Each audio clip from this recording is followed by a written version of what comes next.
All right, let's hit the top 3 reasons why you might not be into ketosis yet, or you can't stay into ketosis, right? Maybe you get close, but then you come back out. Here are the 3 things we find with most people.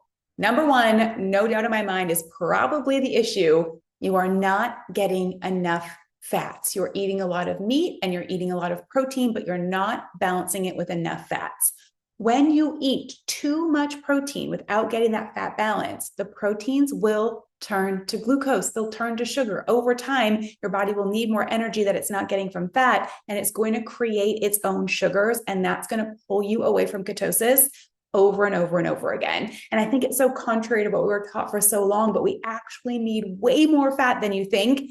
In fact, it's almost a 2-to-1 ratio of fats to protein. You should be eating almost double the amount of fat than you are protein. For some of you, it's 1.5-to-1. We want to at least get there, but probably your missing piece is not enough fats. So I really want you to think, how many grams of fat am I getting compared to how many grams of protein? Let's say you're aiming for that 90 to 100 grams of protein. You should be getting at least 150 grams of fat with that. And if you still can't get into ketosis with that ratio, you might even need more, which means adding good, healthy fats anywhere you can, right? Drizzling more avocado oil on your food, spraying your food with avocado oil, adding fattier type meats from the list that Amanda has provided for you guys.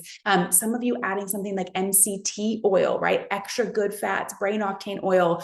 Those will be things that will help you get more fats. If you feel like you're struggling with it through your nutrition, you can add it from those other sources. Just add it everywhere that you can. It will, I think in your brain at first, you feel like this has to be too much, but really it will actually help you build ketones a whole lot faster. And across the board, when we really dive in, when somebody can't get all the way to ketosis, you're not doing enough fat. So really think about that for yourself and add more fats. Now, if you do find that you're getting like really loose stool, really greasy stool, there is such thing as too many fats, but for most of you, you're not even close to where that is.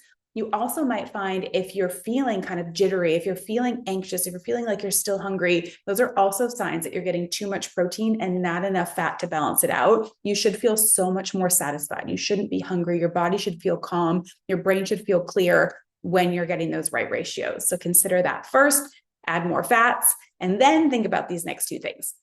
So number 2, is stress. That's one of my favorite topics, but physically what happens to your body when you are stressed, whether that's because you're rushing, because you're worried about something, because you're overanalyzing everything, whatever the situation is, the natural physiological response to stress is for your body to dump sugar in your bloodstream. It's what gives you quick energy to run from the bear, to get out of danger, to fight off the attacker. So we've talked about over and over again in our program together that your brain doesn't know the difference between an actual attacker and you stressing over your busy schedule. It is still going to dump blood sugar into your bloodstream. So even if you're the person who's like, I'm doing everything perfect with my food, I know I am, but you're always rushed, you're always stressed, you're always worried, you're letting that negative thought loop spiral get you every day or every couple of days.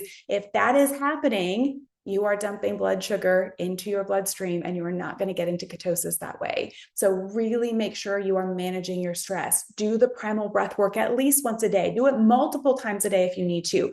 Add in more mindset tools and really have the mindset, especially over these next few weeks, of really focusing on these 3 tips of like, I'm not going to let things stress me out, right? I'm going to be calm. I'm going to be able to handle all of these things, but I'm not going to let stress negate all the effort I'm putting in.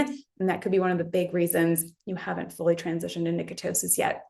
And then number 3, are you eating too late or too early? Now, I don't need you doing a super strict fasting window, but I really do like 1 to 2 hour bookends, longer in the evening, because what has to happen is we do store glucose in our body overnight, right? That's normal. So we want the body to have time to burn it off in the morning before we give it more food, because if you eat immediately right away when you wake up and you eat until like an hour before bed, you are never letting your body burn off the stored glucose, and that's going to make it really tough for ketones to start forming in the body. So I highly encourage you, try and cut off your eating in the evening if you can around 6 p.m.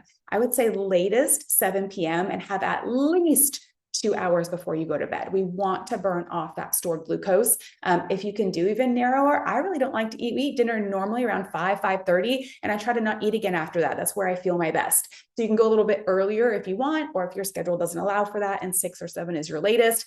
but I want a hard stop by 7. Don't snack, don't eat more after that, as best as you can, and see if that really helps with your ketones. And then also get up in the morning, move around for a little bit first, at least 30 minutes, maybe an hour. You can go a little bit if you're someone who's comfortable with intermittent fasting. You could go a couple additional hours if you want, but I want you to at least give it a little bit of time in the morning to burn off that stored glucose and then move into your day. Again, these are tips if you're not getting into ketosis. If you're eating early and you're doing great and your ketones are moving, you don't have to narrow it if you don't want. But if you're struggling, those could be some of the issues too. You're just never letting your body get rid of the stored glucose. So it's hanging around and it's just making that block for those ketones. So if you are close but not there yet, if you're not seeing the big shift in your ketones, really look at your fats, number one, your stress, double down on your mindset. And then do you need to narrow your eating window so that your body's more able to use up any glucose so that you can move into ketosis? So let me know which one of those resonates with you. Give it a try, shake it up, and then let's keep working through this primal reset.